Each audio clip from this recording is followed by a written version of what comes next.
housing millions of illegals isn't just political. They're brutally honest consequences that are hurting people all over the country. In Massachusetts, over 1,000 serious incidents of drug arrests, domestic violence, and rapes have been found in migrant and homeless shelters, like the story of this poor girl. The alleged rape of a 15-year-old disabled girl by 26-year-old migrant Corey Alvarez at the Comfort Inn and Emergency Assistance Shelter in Florida. In Massachusetts, Governor Maura Healey has been in total denial about who's coming in and the security of these shelters. I want to be absolutely clear about who these folks are. They are families, some expecting moms and children. I think that we have great systems in place. Unfortunately, we have security and systems in place. We have vetting in place. It is unfortunate that from time to time things will happen. Joining us now is Corinne Jar, Boston Globe opinion writer and editorial board member. Corinne, it's good to see you. What is going on here that the Democrat mayor, the Democrat governor, seem to be on the side of violent criminals who are brutalizing young people, including a lot of these illegal immigrants themselves are being brutalized. How does this make any sense as a political matter, let alone as a policy matter?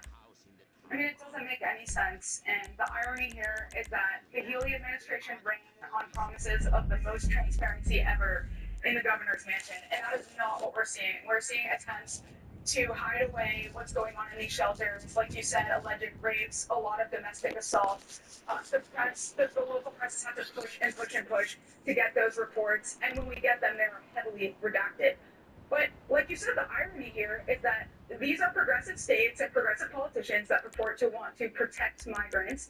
And migrants, including minors, are facing these horrible crimes under state care.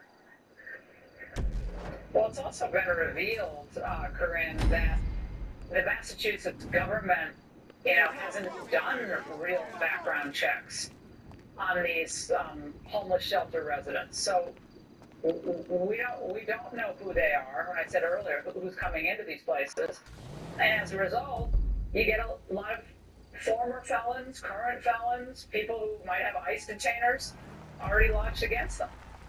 That's right. The governor admitted that they weren't doing rigorous background checks as we had been led to believe. And when you're seeing crimes like these, that's infuriating.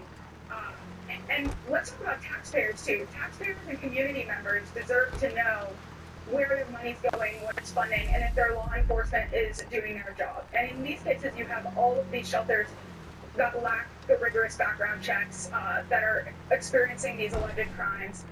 And taxpayers are paying over $1 billion to fund these. So really, this has been utter mismanagement, and I really hope we get more transparency out of the governor. What I can't believe is that people keep voting for this. I'm a broken record on New England. How do people keep voting for these policies and these leaders? Is there any hope for New England at this point, Grant? I mean, other states around the country have awakened. How about New England? How about Massachusetts? Look, there's certainly a lack of accountability that comes when there's utter one-party rule. But the state Republican Party is making modest gains, and you can even look at the last presidential election. Trump didn't win, but President Trump did make modest gains in a state like Massachusetts, and that says a lot. Yeah, and he needs to go to Boston and give another message about the future of the state and the entire New England region. Corinne, thank you very much. Thank you. And coming up, Meghan Markle rebranding her business again, and Madonna rampages against the president. Friday Follies with Raymond Rubio is next.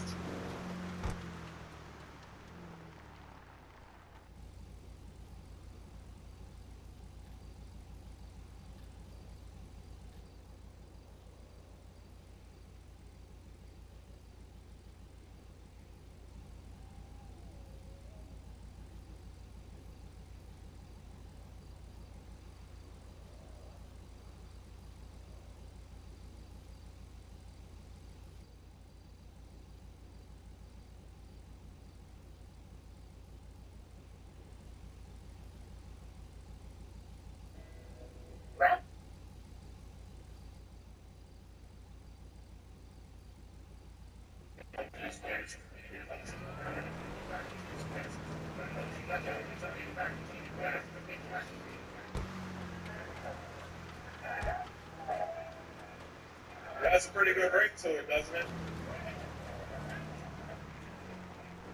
CPAC, look, it's been an interesting 12 hours for me. A lot of things been going on. Hi, honey.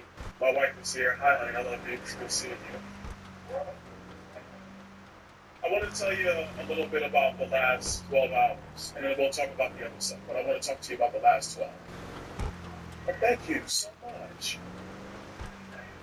I'm in an event, and my phone is ringing yesterday, and it was with my good friend out of Kentucky, Andy Byron. I'm at an event for him in Naples, and my phone is ringing nonstop, and I'm like, what is going on?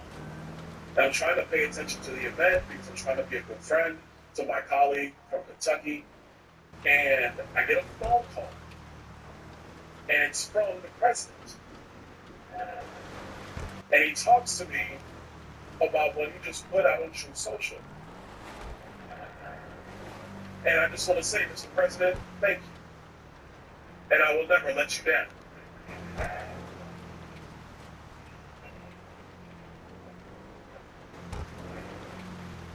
But I didn't even have a chance to really digest what was going on because an hour later, our middle son, he and his team were playing in the regional championship last night. And I got to tell you, as a dad, let's put politics aside for a moment. As a dad, I watched my 17-year-old son play the game of his life. And I mean, I coached him from when he was 3, and he will be mad at me for making him take jumpers and layups. And so every now and again, we might have an argument in the driveway. He wanted to go play. I made him go to work. But last night, watching him really make key plays for his team, it all kind of came full center. So my phone is blowing up, and people in the gym are trying to talk to me about politics. But I'm watching my son just live that moment in time when all the work and all the preparation meets success. And they were down 5 points in the third, and they had to rally back. And then the thing that's iconic in my mind, and I know we're supposed to be talking about politics, the golden age of America, and making America great again, but I will tell you, part of the golden age of our nation is the success of our children and our grandchildren.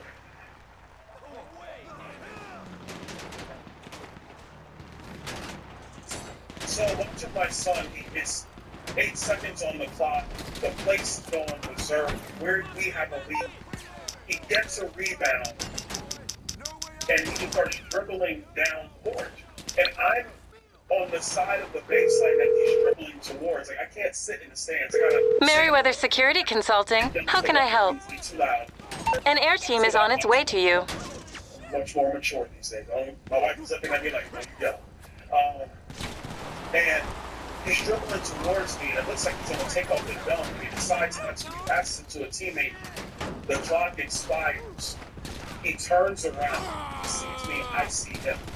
And he's all sweaty. The cavalry has arrived. They are the father could ever have.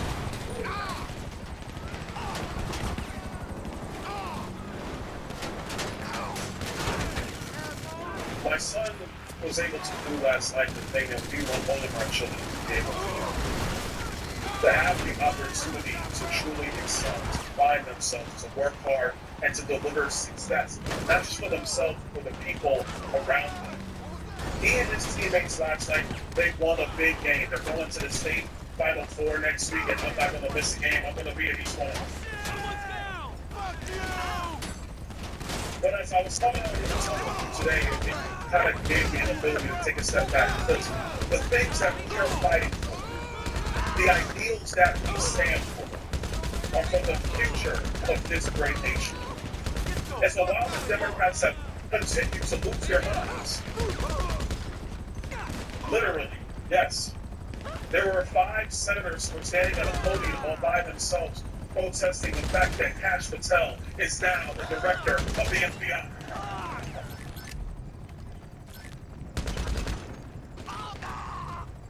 You have Democratic members of Congress who are standing outside of the USAID building protesting the fact that Donald Trump has delivered on the promise of cleaning out the waste, the fraud, and the abuse in our federal government. Some of their donors are pissed at them, and they frankly should be pissed at them. I mean, they just wasted, what is it, $1.5 billion for a devastating loss? That's $2 billion. $2 billion. To those donors, you should come and join us. We actually believe in using money efficiently and effectively.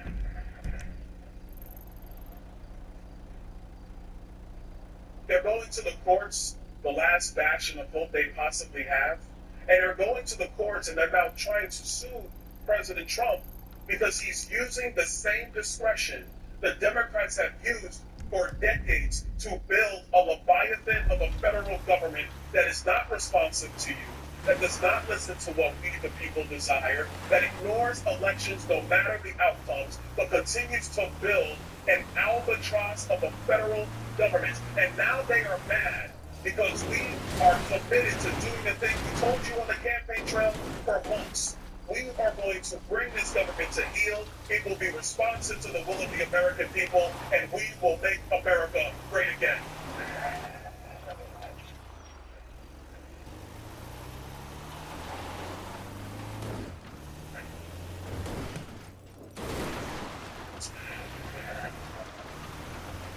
In my state,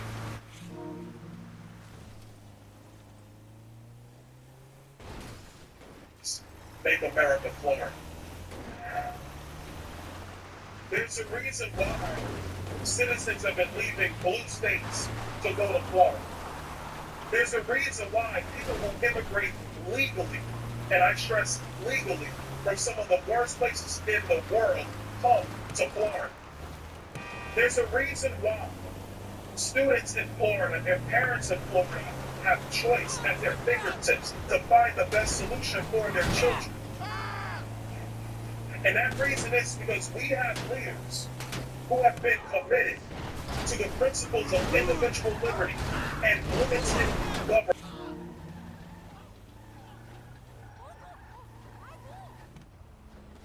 First movement. And our leaders, Governor DeSantis, and before him, Governor Scott, and all of the men and women who have served in our legislature, myself included, a long time ago. Well, not that long. I'm not that long. I'm 46. We can have these beautiful.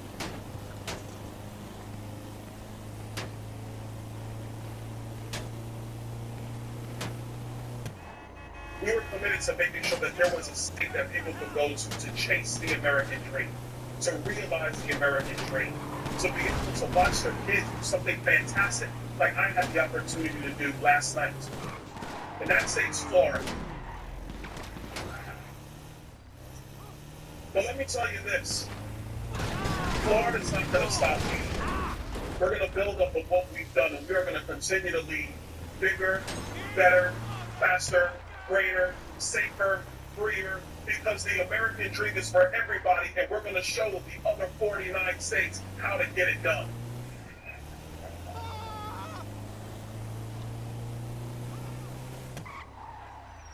So my friend at 1600, who I know you guys are going to see tomorrow night, my friend, Mr. President, I already know they're not going to get you down. You just keep going. Because the forgotten men and women of this nation are grateful for your leadership. They are grateful for the vision, and they are grateful, frankly, for the guts to be able to stand toe-to-toe with the insane radical left and tell them no more. America is going to be in the golden age, and it will do tremendous things for the people that live here. Hey, look who it isn't. It isn't Mr. Fun. And as for me, stay tuned.